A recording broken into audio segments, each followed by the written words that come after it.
So, as you lads can tell, I have got a hair transplant. I went to Turkey recently to get one. And I want to document it because I've already had heaps of people ask me about, what it cost, why I did it. I've had heaps of people reach out and say they've done it already. So it's something people are interested in a lot, even if they don't talk about it as much, because for some reason, it can be a bit of a taboo topic amongst guys. So in this video, I'm going to basically break down why I did it, what was involved, go through the whole step-by-step process of getting to Turkey, getting the operation done, and what happens now. First off, why did I even go about doing this? A lot of guys messaged me saying, man, I didn't even realize you needed one. I couldn't even tell. And the truth is, I was fairly good at hiding it. I'll show some photos of how far back my temples had actually receded. The thing with me, right, I started life with a pretty high forehead and also temples. Like, this is as low as my hairline can come down, and you can see there it's still pretty high. But the thing is, if I go like that, you can see the lines where my skin moves, where the muscles actually move my forehead, and you can't go on the muscle, because then when you're talking, your new hairline will be moving up and down. So this is actually pretty much the lowest they could actually make my hairline, and it's still pretty high. So I started with a high hairline to begin with, and I didn't actually recede an insane amount, but because I already had this kind of hairline, when I did start receding on my temples, it got pretty bad pretty quick. And I found that I never really liked it. It was always a bit of an insecurity for me, but I always just hid it. I hid it by pushing my hair forward, and that was okay.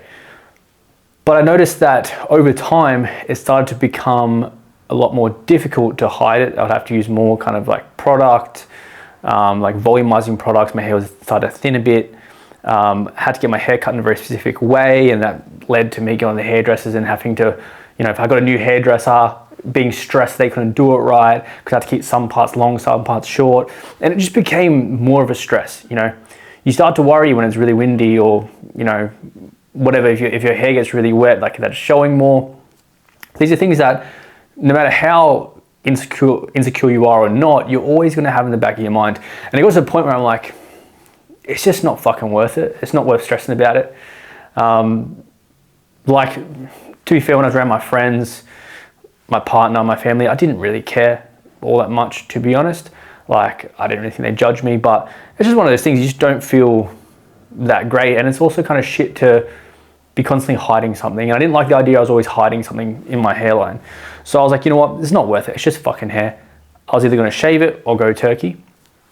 And I decided to go Turkey, obviously. I think another big deciding factor as well was the fact that I am on social media all the time, making videos, looking at myself. So you're naturally going to become more conscious of how you appear visually. And to be honest with you guys, I almost considered not sharing this at all. And then I thought about, okay, why is it that I actually don't want to share this?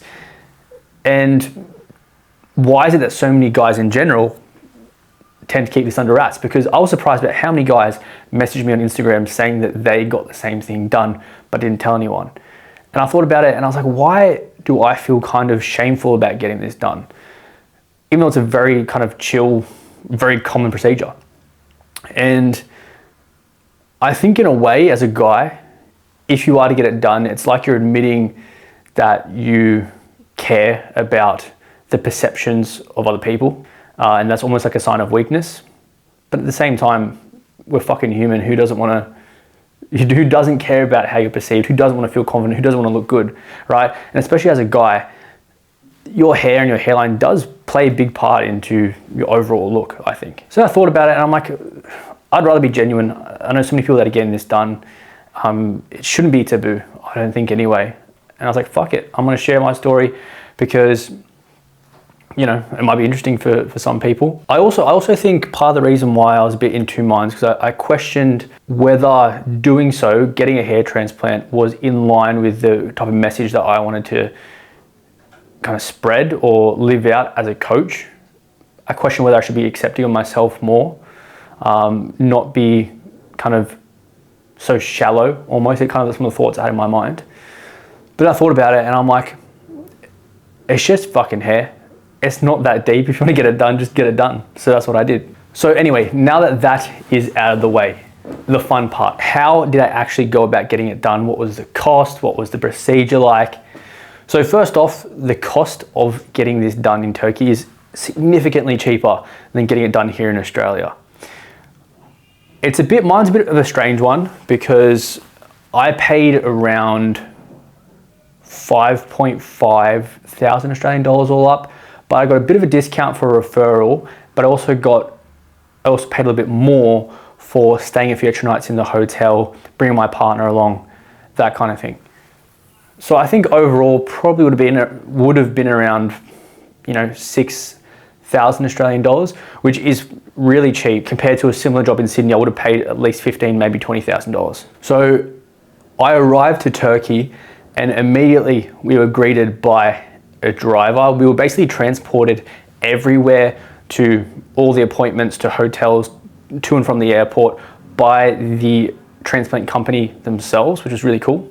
And I'll show you guys here a clip of me in the car. Every car we went in was a real sick luxury type car. It was pretty cool. We are now at the hotel. They put us up in the Sheraton. This bed right here is absurdly massive, in terms of width, just insane. It does not need to be that wide. It's wider than it is long, which is pretty crazy. This whole thing, by the way, is all included. So you pay for the hair transplant and your flights. They get you from the airport, take you to your appointments, put you up in the hotel. They do a bunch of complimentary shit like teeth whitening. It's pretty wild, pretty cool. So I'm keen to try and film as much of the process as possible, and show you guys, because it's something a little bit different. So we got there in the morning, spent that day exploring, and the next day I got taken to the consult and the actual procedure straight away in the morning. Basically what they do in the consult, they chat to you, they suss out your hairline, the amount of hair loss you have, and then basically just draw on where the new hairline will be. And as I mentioned here, they're kind of sussing out where my forehead muscles end to see how low they can actually go about bringing them down. And although I still have a pretty massive forehead, the main thing I didn't really like was how far my temples went back, and I've really been able to fix that now, which is, it's a big improvement from where it was previously. So after the whole consult is done, they then take me into the room to actually get it done. Unfortunately, I didn't film anything in here. Couldn't really film. My partner couldn't come in and film for me. But definitely the worst part was getting the anesthetic. So you basically have to get a bunch, it felt like fucking 50 needles of anesthetic in your head, in the back first, because they take all the hair follicles from the back, they kind of make little cuts, take all the individual hair follicles out, which takes a while, and then implant them into the transplant area, wherever you need it.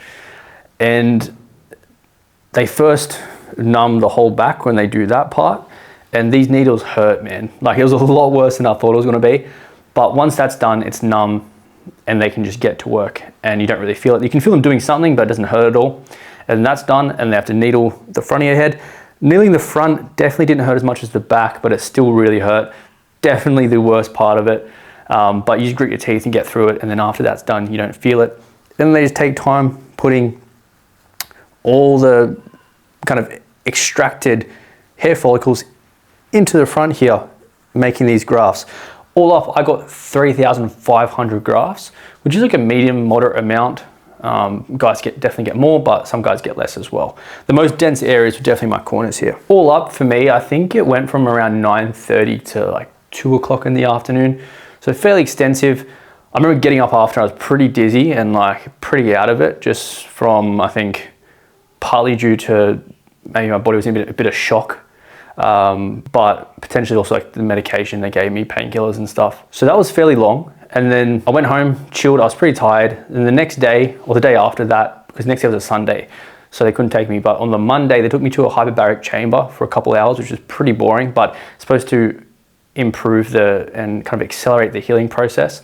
So that was kind of cool. And then they took me to complimentary teeth whitening as well. I've never had my teeth whitened before, but again, being Turkey, they just like to chuck all the extra shit in there. And again, that was all included in the price. So it's pretty damn affordable, and you get, your money's worth for what you're paying. But then that's basically the procedure done. Outside of that, you have to sleep upright with a neck pillow because you can't risk rolling onto the grafts, the front of your head, which is pretty shit. And that was a bit tough to sleep like that for the first night or two. I've kind of got used to it now. At the end of day 2, they took the bandages off the back of my head and scrubbed it and just cleaned the whole head. That was kind of painful because they had to scrub the back of my head to take all the blood off there, and they also not scrub but have to press out as much blood from the front as they could, and that wasn't super fun. That was a little bit painful, but still wasn't the end of the world. So what we can expect now from this whole process, at about 10 days I go to the fun part of scrubbing off the scabs. Right now I have to kind of just not touch it at all. Like I wash it but just dab it. You don't want to wipe the grafts at all because you can kind of risk pulling them out or dislodging them.